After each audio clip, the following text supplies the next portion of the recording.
Hello guys, 69,000 शिक्षक भर्ती में आज सुनवाई होने वाली थी सुप्रीम कोर्ट में, लेकिन नहीं हो पाई थी क्योंकि चीफ जस्टिस महोदय कहीं अन्य व्यस्त थे, उपचारात्मक याचिका की सुनवाई कर रहे थे।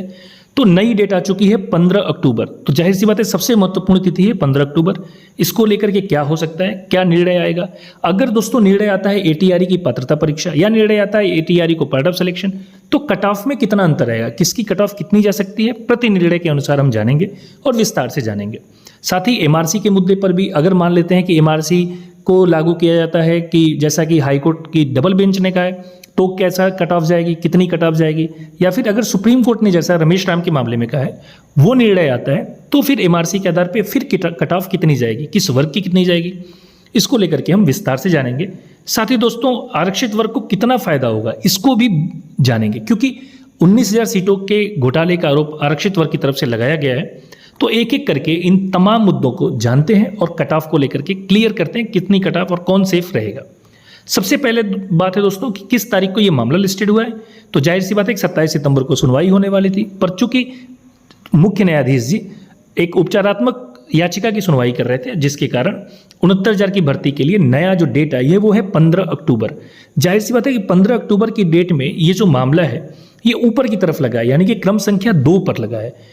चूंकि क्रम संख्या 2 पर होने के कारण 100% तय है कि सुनवाई होगी और कुछ महत्वपूर्ण फैसला भी आ सकता है।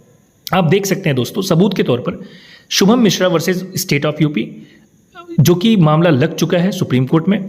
डेट दे सकते हैं, चूंकि 27 तारीख को इस मामले को आवंटित किया गया था, और उसके नीचे देख सकते हैं जो टेंटेटिव केस में भी लिस्टेड वो है 15 तारीख 10वां महीना 2024, यानी कि 15 अक्टूबर को इस मामले पर सुनवाई होने वाली है। कुछ महत्वपूर्ण होने वाला है, फैसला तो नहीं आ सकता है, लेकिन हाँ कुछ ना कुछ महत्वपूर्ण आउटपुट जरूर आएगा। अब दोस्तों ये मामला ऊपर की तरफ है। हर बार क्या होता था कि कभी 96 नंबर क्रमांक पे लगा, कभी 98 नंबर क्रमांक पे लगा। इतना नीचे होने के कारण सुनवाई हो नहीं पाती थी, क्रम संख्या नीचे होती। पर इस बार अच्छा हुआ है कि क्रमांक ऊपर है, क्रम संख्या 2 है। इसके लिए आप सभी बधाई के पात्र हैं कि ठीक है, कम से कम सुनवाई तो हो, 2 बार डेट दी गई फिर आगे बढ़ाया गया। तो जाहिर सी बात है कि इस बार सुनवाई होगी और कुछ ना कुछ महत्वपूर्ण आउटपुट आ सकता है। आइए जानते हैं कि फैसला कब तक आएगा। तो दोस्तों जो भारत के मुख्य न्यायाधीश जी हैं डीवाई चंद्रचूड़ जी, इनकी रिटायरमेंट जो है वो 10 नवंबर को है। ऐसे में ये तय है कि 10 नवंबर से पहले पहले फैसला आएगा। क्यों आएगा? क्योंकि दोस्तों क्या होता है कि जब भी कोई जज रिटायर होता है, उसके पास जितने भी मामले होते हैं और बड़े मामले होते हैं, उस पर वो एक नज़ीर फैसला दे के ही जाता है। ऐसा आप एमएन सिकरी या फिर पीएन भगवती सर के केस में देख सकते हैं कि सबने रिटायरमेंट से पहले बहुत बड़े बड़े केस में, हैबियस कॉर्पस का केस था पीएन भगवती सर के पास, उन्होंने उसका फैसला दे के ही गए थे।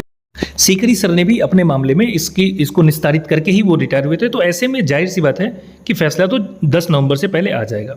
अब फैसला किस ओर जा सकता है? तो दोस्तों देखिए, 69,000 के मामले में 2 मुख्य बातें हैं। पहला, एटीआरई क्या है, या तो वो पार्ट ऑफ सिलेक्शन है या फिर वो पात्रता परीक्षा। इसको लेकर के व्यापक तौर पे सुनवाई होने वाली है। और दूसरी जो चीज़ है कि एमआरसी को कैसे लागू करना चाहिए, यानी कि अगर किसी आरक्षित वर्ग का उम्मीदवार जो अनारक्षित में चयनित है, अगर उसको एमआरसी का लाभ दिया जाता है तो उसे कहाँ माना जाए, उसे आरक्षित वर्ग में माना जाए या फिर अनारक्षित वर्ग में माना जाए। ये सबसे बड़ा प्रश्न रहा है और जिसके कारण विसंगति भी आई। लोगों ने आरोप लगाया सरकार पर कि सरकार ने 19,000 सीटों का घोटाला किया। देखिए दोस्तों, सरकार जानबूझ के ऐसे घोटाले नहीं करती है, पर हाँ कुछ निर्णय होते हैं। 68,500 का सबसे बड़ा निर्णय था जिसकी वजह से ये विसंगति उत्पन्न हुई। अब सबसे पहले जानते हैं एटीआरई क्या है, पात्रता परीक्षा या पार्ट ऑफ सिलेक्शन। देखिए दोस्तों, सुपर टेट जिसको कहते हैं एटीआरई को, सरकार और हाई कोर्ट की नज़र में तो ये पात्रता परीक्षा है, क्योंकि सिंगल जजेस की बेंच, डबल जजेस की बेंच हाई कोर्ट में सबने कहा कि ये पात्रता परीक्षा है। सरकार स्वयं शपथ पत्र दे चुकी है कि हाँ ये पात्रता परीक्षा है।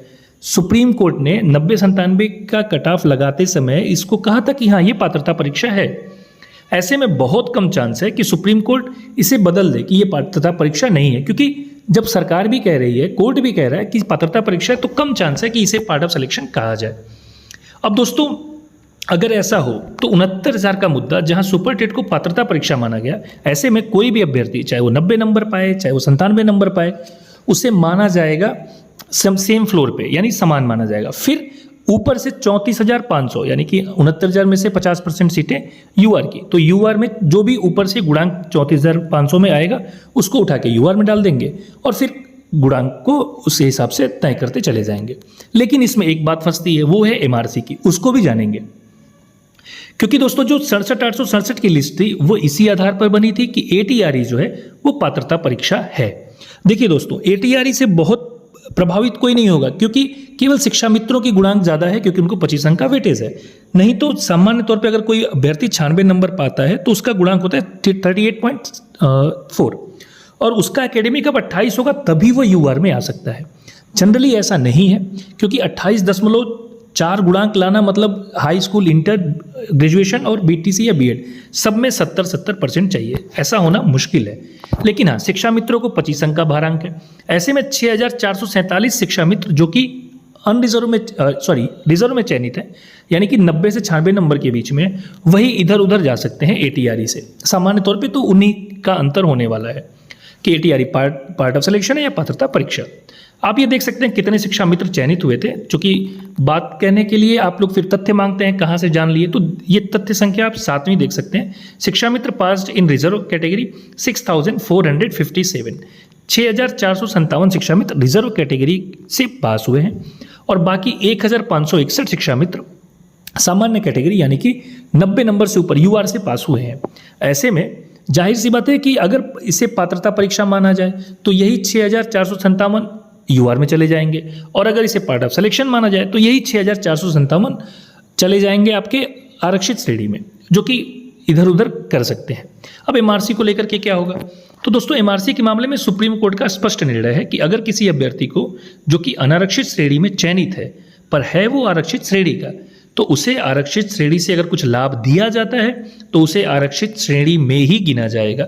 ये मामला भी आप देख सकते हैं, रमेश राम का मामला था 2010 का, इसी मुद्दे से संबंधित था और यही एक नज़ीर फैसला इस मामले में लैंडमार्क डिसीजन है रमेश राम का मामला, क्योंकि इसमें सुप्रीम कोर्ट ने व्यापक तौर पर सुनवाई की थी। ये मामला था कैडर का, SSC से जुड़ा हुआ ये मामला था, जिस पर सुप्रीम कोर्ट ने ये कहा था कि चूंकि इनको लाभ दिया जा रहा है कि अगर ये UR से होते तो इनको ये कैटेगरी नहीं मिलती, इनको ये कैडर नहीं मिलता, इनको ये सर्विस नहीं मिलती, चूंकि इन्होंने इसका लाभ लिया है इसीलिए इनको इनकी कैटेगरी में शामिल किया जाए। फैसला आप देख सकते हैं दोस्तों, रमेश राम का मामला था वर्सेस अदर्स, SSC 234 नंबर पे, SCC 234 पे था।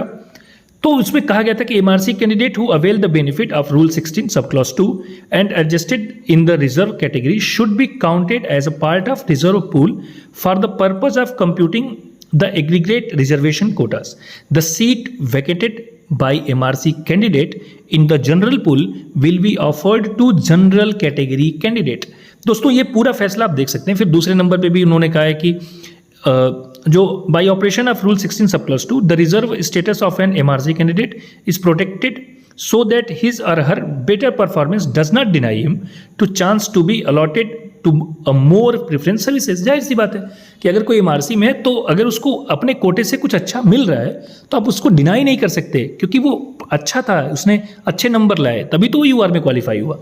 ऐसे में सुप्रीम कोर्ट का ये लैंडमार्क डिसीजन था, लेकिन हाई कोर्ट ने इसमें कुछ कमियां निकालते हुए इसको बदल दिया था, क्योंकि उन्होंने कहा था कि इसमें सर्विसेज चेंज नहीं हो रही हैं, कैडर चूंकि चेंज नहीं हो रहा है क्योंकि जिले का कैडर को हाई कोर्ट ने नहीं माना था, जबकि जिला कैडर होने के नाते जिला बहुत महत्वपूर्ण इकाई है।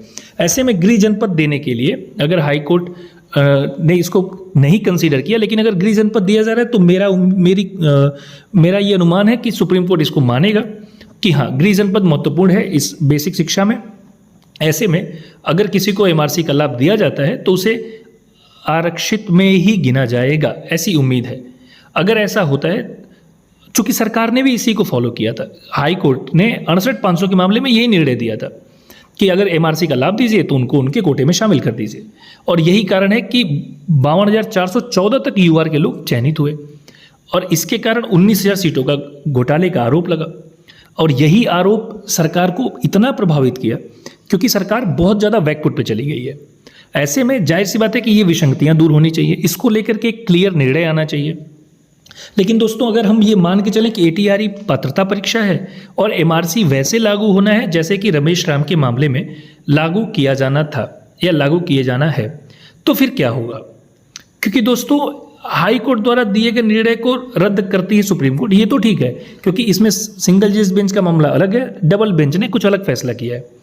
लेकिन पात्रता परीक्षा को लेकर आप तय मानिए कि वो पात्रता परीक्षा ही रहेगी ATRE। बहुत कम चांस है कि ATRE इसको पात्रता परीक्षा न माने। हाई कोर्ट ने भी ऐसा पहली बार किया कि सुप्रीम कोर्ट के डायरेक्शन या निर्णय को बाईपास कर दिया एमआरसी के मामले को लेकर के। ऐसा जनरली होता नहीं है, पर हाँ उन्होंने उसमें कुछ कमियां भी बताई थी कि हाँ सर्विस चेंज नहीं हो रही है, सर्विस प्रभावित नहीं कर रही है। अगर हम मान लें कि दोनों कारणों से कितना प्रभाव पड़े, एटीआरई और एमआरसी को अगर इस प्रकार से लागू करें तो जाहिर सी बात है कि 67,867 की सूची में परिवर्तन नहीं होगा। अगर एटीआरई पात्रता परीक्षा और एमआरसी को वैसे लागू किया जाए जैसा कि सुप्रीम कोर्ट ने रमेश राम के मामले में कहा था, तो कोई भी परिवर्तन ही नहीं होगा 67,867 की सूची में, क्योंकि सरकार ने ये सूची ऐसे ही बनाई थी, क्योंकि उसमें एटीआरई को पात्रता परीक्षा माना था और एमआरसी को 68,500 के मामले में हाई कोर्ट का और रमेश राम के मामले में सुप्रीम कोर्ट के निर्णय का अनुपालन किया गया था। तो दोस्तों जाहिर सी बात है अगर ऐसा हुआ तो कट ऑफ कितनी रहेगी, तो सामान्य की कट ऑफ 67.11 प्लस 0.20 बढ़ सकती है। इसका भी कारण मैं बताऊंगा। ओबीसी कट ऑफ 66.7 एग्जैक्ट इतनी ही रहेगी। SC cut off 61.01, ex serviceman की कट ऑफ 55.39 और पीएच की कट ऑफ 56.01। ये मैं आपको बता दूं कि ये कट ऑफ मैं पहली लिस्ट के लिए बता रहा हूँ, पहली सूची के लिए बता रहा हूँ। जो दूसरी सूची आएगी रिक्त पदों पर, उसमें कट ऑफ जाहिर सी बात है कि कम होगी, उसको भी लेकर के बात करेंगे। लेकिन हाँ, ये जो मूल सूची, जो पहली सूची आएगी, उसकी कट ऑफ तो यही रहेगी अगर एटीआरई पात्रता परीक्षा और एमआरसी को पुराने नियम से लागू किया जाए तो। हाँ, फिजिकली हैंडीकैप को 4% आरक्षण नहीं दिया गया था। अगर वही 4% आरक्षण दिया जाए और 700 यूआर ऐसे हैं जो जिनका एक नंबर बढ़ा है वो यूआर में आएंगे, ऐसे में लगभग 1000 लोग अंदर आ सकते हैं और इसके प्रभाव से 0.20 मेरिट यूआर की बढ़ सकती है और बढ़ेगी भी। अगर दोस्तों मान लें कि एटीआरई पात्रता परीक्षा हुई और एमआरसी हाई कोर्ट के डबल जजेस के निर्णय के अनुसार लागू हुई तो क्या होगा? ऐसे में वो सभी लोग जो मतलब जो भी अपने एमआरसी का लाभ लेते हैं 7,149, वो अपनी कैटेगरी में न जाके आरक्षित श्रेणी में नहीं जाएंगे, अनारक्षित में ही रहेंगे। ऐसे में यूआर की cut off 69.47, OBC 55 plus minus 0.5, SC 58.59, ex serviceman 55.39, ये कट ऑफ जा सकती है। इसके बाद रिक्त पदों पर जो भी अभ्यर्थियों का चयन होगा, कम से कम 7 से 8,000 वो तो आएंगे, क्योंकि पिछली बार ही 7 से 8,000 पद खाली था। ऐसे में यूआर की गुणांक में 1 अंक की कमी अवश्य होगी, 68 तक जा सकता है, 68.25 के आसपास रहेगा, क्योंकि दोस्तों पद तो खाली होना है। पिछली बार भी 7,000 पद खाली थे, 6,996, और इस बार 7 से 8,000 पद खाली होंगे ही होंगे। अर्थात किसी भी विपरीत परिस्थिति में यूआर की गुणांक 69.47 से अधिक जा ही नहीं सकती। अगर आपके पास कोई भी तर्क है तो आप मुझे दे सकते हैं, किसी भी आधार पर 69.47 से अधिक कट ऑफ जा ही नहीं सकती। हाँ, ओबीसी वर्ग की कट ऑफ 66.7 से अधिक नहीं जाएगी। धन्यवाद दोस्तों।